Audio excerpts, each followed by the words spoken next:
Welcome to Julie Whitney Scott Presents Let's Talk Theater, a Mind for God production sponsored event, heard only on WGRN LP 94.1, the Green Renaissance Station. Let's Talk Theater. Welcome to Let's Talk Theater. I'm your host, Julie Whitney Scott, and today, for all of you out there who are her fans, I have with me Miss Krista Lynn, and let me tell you something. I can probably learn a whole lot from her because she's been doing this a long time of interviewing people out there in this world that have in the entertainment world, and she also has an award-winning podcast.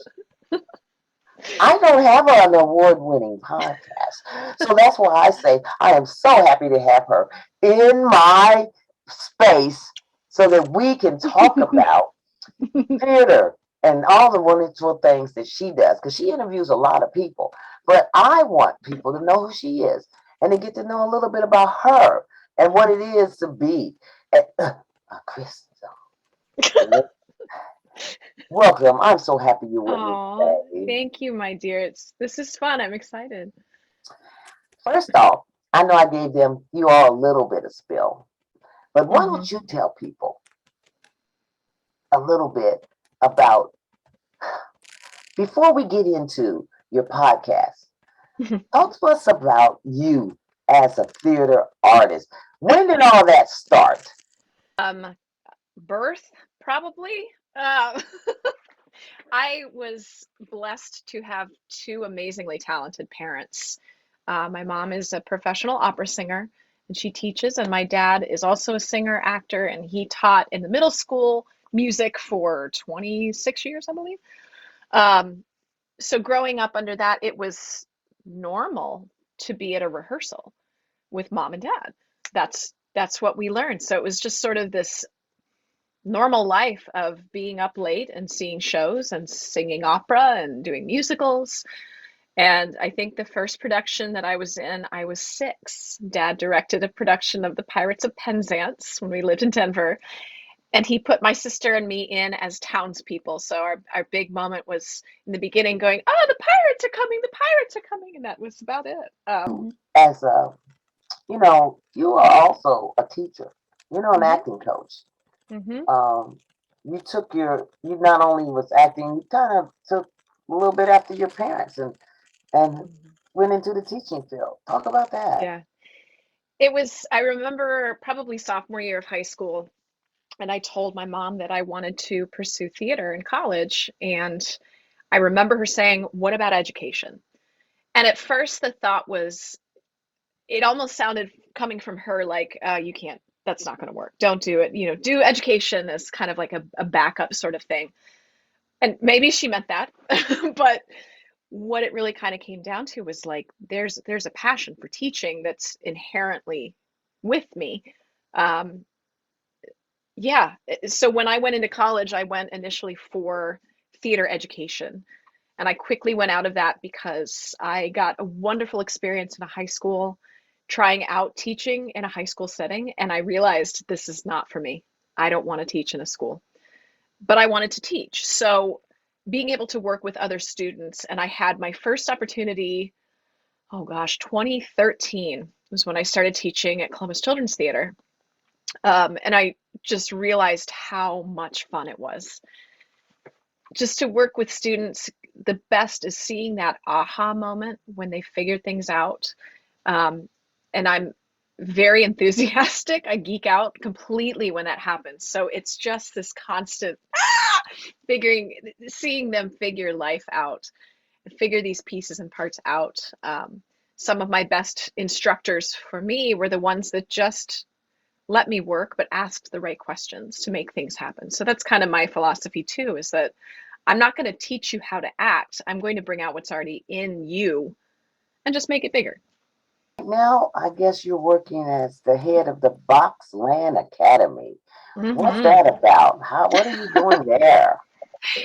Boxland Academy came from a very, very dear friend of mine from high school. He is an all things media producer. So you can kind of see that I'm in the office at Boxland currently, but he does film, animation, voiceover, anything media production, and he's had a studio for about 9 years now. When he needed a female actor, female voiceover artist, he just called me in because he knew me. And we started our podcast together three and a half years ago. And when life was kind of changing, he said, why don't you just come teach out of here? So we worked together to partner in creating Boxland Academy, which is a training program specifically for teens and adults. It's where my passion place is for actors. Not that I don't love kids, but there's so many opportunities for kids. There's just nothing there once you get to be age 15 and above. So we're trying to fill that gap here by offering programming, training for actors from that age up. Just what can we do to continue? And especially with adults, how many people will just say, oh yeah, I did acting in high school, but I mean, never pursued it. It's like there's no expiration date. You can still pursue this. So what can we do to get you to a place where you can try it out? That's what we're doing. That sounds so neat. And you're right. We do need that, because once the children get out of high school, unless they pursue a career in theater in college or something like that, it's really hard for them to be able to find a place where they can hone in on their craft and learn. So I think that's really good that you do this Boxland Academy. How do they go about getting involved in that? It's this, because my listeners, some of them are young, and as you said, some of us are more senior and really want to do it, and just don't know, like, if I can. All the time I'm bringing in people that have acted when they were in, like you said, high school or something like that. Maybe even went to college for it, but then got caught up in the we have to pay our bills and raise our family role, and so we have to put that on hold. And now kids are gone, and they're stable, and now what?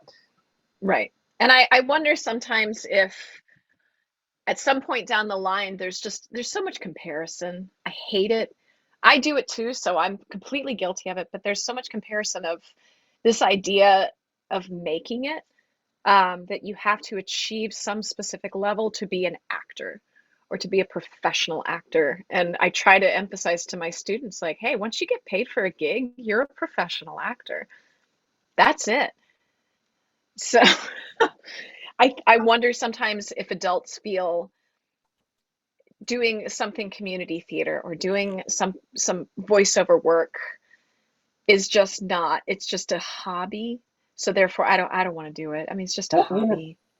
I'm so happy you said that. And it's funny that you say that, Krista, because just this week, well, not this week because it's early, last week, doing a rehearsal, younger people were in there. And I can't remember what statement they made, but I had to say, like what you said was like, well, hold on a minute.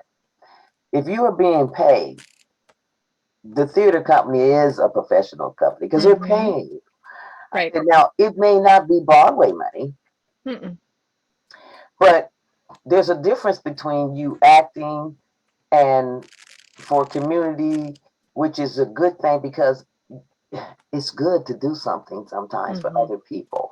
I volunteer my time all the time for companies and don't get paid. No, I'm going in there not getting paid, but that's not why I'm going in there. I'm going in there for the experience, and this is a really nice. I want to be a part of this. You know, this piece of work, and I would like to work with this person, and I can learn something from doing this project. And so you're right. Sometimes they kind of like belittle it. It's like, well, I'm not getting that much. So, but it's like, well, as a theater company, as an insult, because if the theater company is paying actors, stage crews, lights techs, you know, the people to put together. I'm not talking about the venue. I'm talking about the people that actually have to put that piece together to bring it together. If they're paying for all of that, then to say that, oh, that's nothing, I have to correct Yeah. people a lot.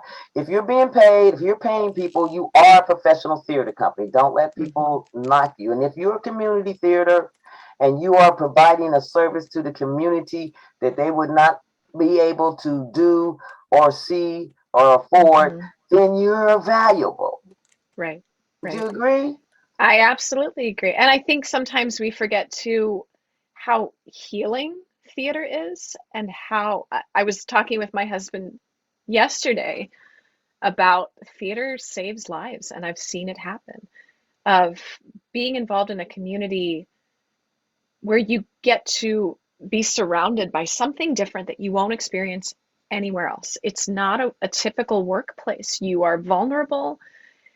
You're sharing very intimate parts of yourself that you might not otherwise get to. And I know for a lot of students, it was the theater that kept them sane, that sometimes saved their lives, where there was a place they could go and be weird, and they were surrounded by the other weirdos that loved them and accepted them just as they are. And that for me was children's choir growing up. But I know the same experience for a lot of these youths, finding your home in the school theater or in a theater company or doing a show with people. That doesn't end in high school. That happens for adults too.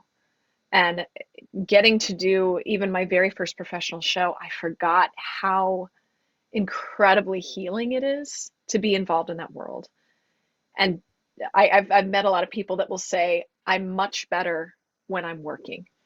I can be a better person because I'm putting the time and the mental space into something that brings so much joy. The rest of my life is benefiting from that joy. When you I never tire of hearing somebody's story. I want to know what makes people click, and that's me. But I think in a way everybody wants that, and then everybody wants the chance to talk about themselves. So it's kind of a nice thing. Well, that leads right into your podcast. Yeah. Yeah, because talk about your podcast and how what I know you started a little bit, but let's get in deep about this podcast. Yeah. It started off as a joke. Um, so my creative partner Ben, who just walked in, you might hear him talking. Um, hi Ben.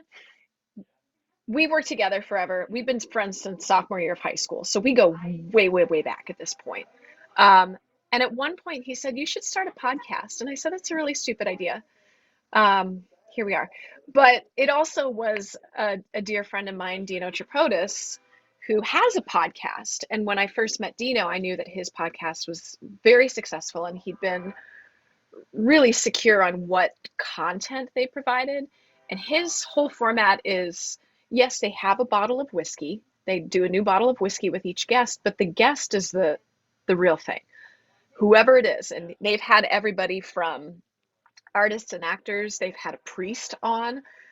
They've had a zoologist on. They've had an anthropologist. I mean, just anybody you can think of to tell their story. And that's sort of his format. And I remember meeting with him for the first time, like, can you just kind of mentor me on this whole podcast idea? And he goes, it's not as complicated as you're making it. Have 3 questions ready for every guest that you speak to, and just let the conversation flow. And he said, you'll be fine with that, because that's kind of how we met. And he was my first guest, and I was so scared. And I thought there had to be something so formatted about, okay, what am I going to talk about? What do I plan? And the fear lasted for maybe about 4 podcasts. Because I love talking to people, and I love hearing where the stories go. We've had everybody of all walks of life on ours. A lot of arts people, yes, but one of our favorites we always think about is Joyce Beatty. And I was nervous for that one. I will tell you that. It's like, oh my gosh, it's Joyce Beatty. But the moment that it became so amazing was when it stopped being an interview and it became a conversation. She started talking about her grandkids, and you could just see this beautiful relaxation happening. And then for the rest of the podcast, it was just so conversational, and getting to see that inside piece of somebody and telling their stories. We've cried. We peed ourselves with laughter. We just have had every single person that's been on has been incredible. And I learned so much about these people and their stories and their challenges and their burdens that I have no idea where most conversations are going to go. My friend Desmond talked about air fryers and bidets for about 20 minutes. Um, and then we led into the conversation about the social justice happenings in Westerville. So it's just the people come on for a reason, maybe what they do or what they've done or their job, but then it turns into, okay, that's cool. That's great that you do that. Who are you? And what makes you tick? And what are your passions? Why? You are so busy with Yeah. that. What's the name of the podcast? How do people get to see you in this The podcast? the podcast is Speak Easily with Krista Stauffer. I think in the beginning it was the Speak Easily, kind of that feeling of how people would get together and have a conversation over sipping something, Um, it's definitely evolved from there. Yes, usually I'll just be sipping water, so it's not that exciting, but having the conversations, for me, it's always the coffee shop feel. When you meet somebody for coffee, why do you do it? And how often we don't do it? Like, oh, we should totally go out for coffee. And it's with somebody maybe that you don't know very well. So that was kind of the feel of it, was just sitting down with somebody over a drink and just talking. No real plans. The one question I always try to get in somehow is, what is the affiliation with Columbus? Because these are just conversations with people, not only from Columbus, but some connection somewhere. Over COVID, because of Zoom, we had a lot of opportunities to speak with people not in Columbus, which was so cool. We had a lot of it became very selfish. Like, I want you on my podcast just because I want to talk to you. I think you're cool. So, like, we had a musician and his wife on that were in New York that we connected through the quarantine creative group that we started over COVID. And we're just like, we just like your music. Would you and your wife just come on and chat, maybe play a couple songs? Totally did. It was wonderful. Never met them. They live in New York. We chatted with Dwyer Brown, which was very cool. He has an Ohio connection, but he played, do you remember Field of Dreams, the movie? He played the father on the field where they have the catch together. And he was so sweet. He came on, he cried on the podcast. It was like, oh my gosh, we cried. He talked about the moment where um, when he got the role, his father actually passed away like 16 days before shooting started. So for him to be playing that type of a role with the father connection, and he wrote a beautiful book of how that role has impacted so many people, and they have come to him saying, you're playing that character, this relationship, the father-son relationship, was healing in my own relationship with my father. When we couldn't talk about anything, we could talk baseball, that sort of thing. So it was amazing to have him on talking about his experience. And he's from some little tiny town in Ohio. So that was kind of fun to talk about that too. Krista, don't you have a daughter that sings? Mm-hmm. I want to talk And a about. son. I want to talk about her. You had put a post on where I think it was during the holidays, Mm-hmm. and she sung a song, and I'm here to tell you, I broke down crying. She has the voice of an angel. Mm-hmm. She and I'm just wondering, how proud you must be, and how proud, think about this from your parents. This DNA. Yeah. How does that feel? How do you? How do you feel about having that, and you being a teacher? How are you going to make sure that she gets what she needs and has a clear understanding of where you're coming from, support versus from when Yeah. your mother said to you, you should go into that. How are Mm-hmm. you? Because I think this, as parents, and all those things, and we try to figure out, how do I do this? Right. Do this. I 100% credit my own mom. because mom was exceedingly successful in her opera career, and she knew that both of her kids sang, um, what she provided for us, we were never forced into anything. She was never a show mom. It was more, uh, what do you want to do with this? What do you want to do? I have the resources. I know where the resources are, but you need to let me know that you're going to be, this is your thing. So my sister and I both did the Otterbein Kinderchor when we were in elementary, middle school. And I think mom probably was a part of getting us into that just because she taught at Otterbein at the time, and that's where it was held. But after that, I told her I wanted to join the Columbus Children's Choir. And that was all me. That was something I asked her I wanted to do because the Columbus Children's Choir was the children's choir in town, and I wanted to be a part of it. And so, like, well, don't I want the best? But that was nothing, no parent, no parent pushing, and mom never pushed me into anything. And I believe that that's something that I take that lesson from and pass on to my kids. Like, look, I know exactly where to put you if you want to do this. But you need to let me know that, one, that you're going to stick with it.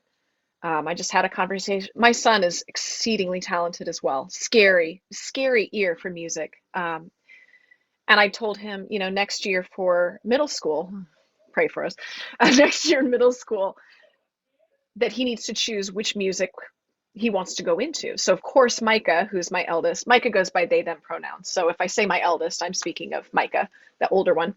Micah was very sad that her little brother's not going into choir, but Gabe wants to play the drums. And we had the conversation like, cool. Here's the deal, though. You will play the drums for the full year. If it gets to be February and you're like, yeah, I don't feel like doing it anymore, you're going to stick it out. You stick it out. And, we talked about him doing choir. His choir teacher at school said he really will benefit from choir. And that little guy of mine is definitely following my path. And I think that him having either theater or choir is going to be somewhere where he finds his niche. Socially is sometimes a little bit difficult when you're the funny one in those years of late elementary and middle school. And I remember that I didn't have any friends. I didn't have very many friends because I was weird and I was loud. And being in the choir gave me a place to find myself. And I think that's where my son's going to go. But again, we try it out. If they want to pursue acting, God bless them. I'm not going to push them into it. They need to figure out for themselves what they want. And I believe that that's why nobody ever handed us anything. We go out and pursue it. And my older sister is the same way. She's incredibly talented. She teaches at Delaware Christian. She teaches choir, and has just found such a passion for those kids. And it's in our blood. Yeah, but and the key is the passion. What if you had to say or tell anybody, give them some word of encouragement, Krista, in regards to anything that we've talked about, what would it be? Never stop. Never stop trying. There's not an expiration date. I will probably be doing this until I can no longer stand or speak, because that's there. It's a thing.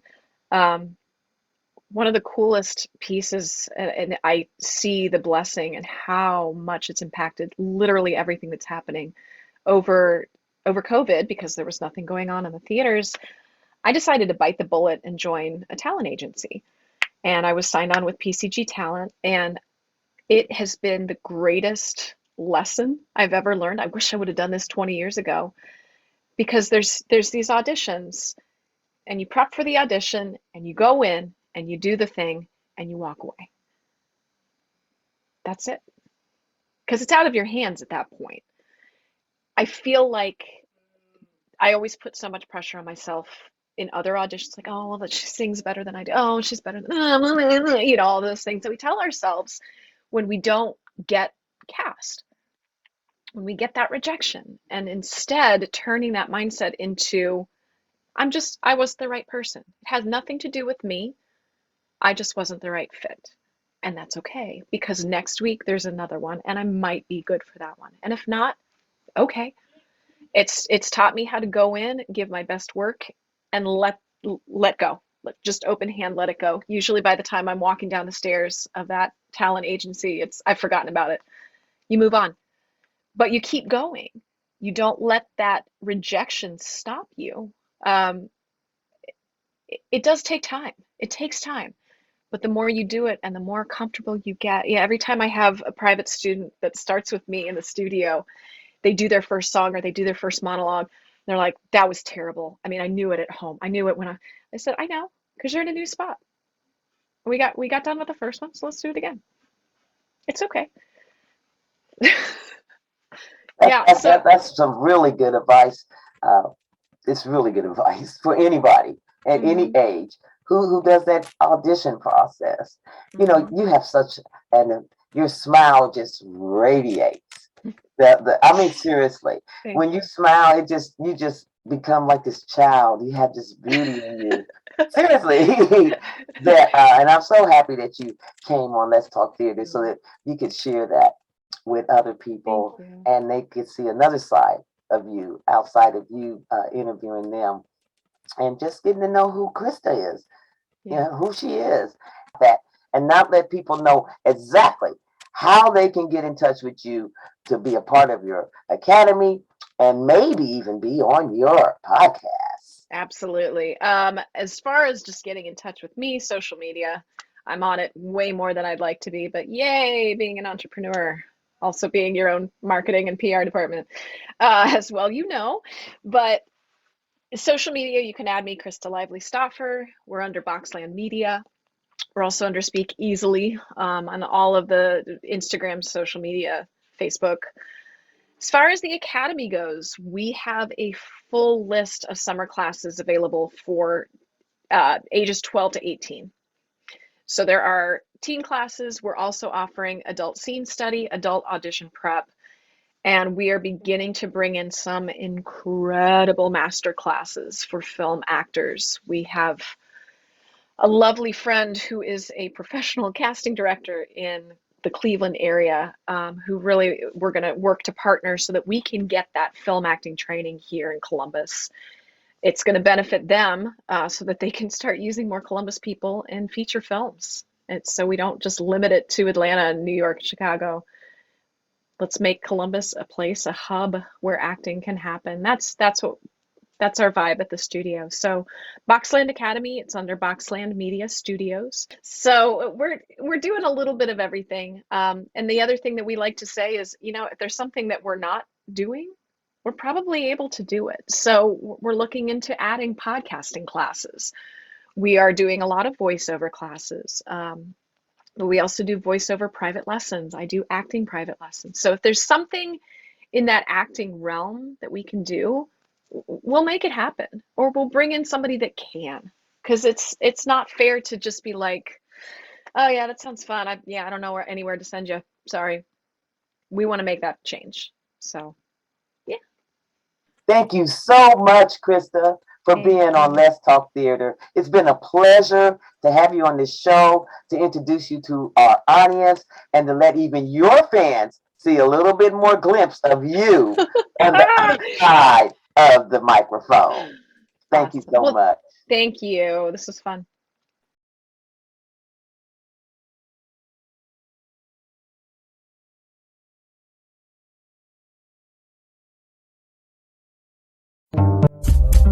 Thank you for joining me, Julie Whitney Scott, your producer and host of Let's Talk Theater, a Mind for God production sponsored event, heard only on WGRN LP 94.1. For the full video interview, go to my Julie Whitney Scott Facebook page.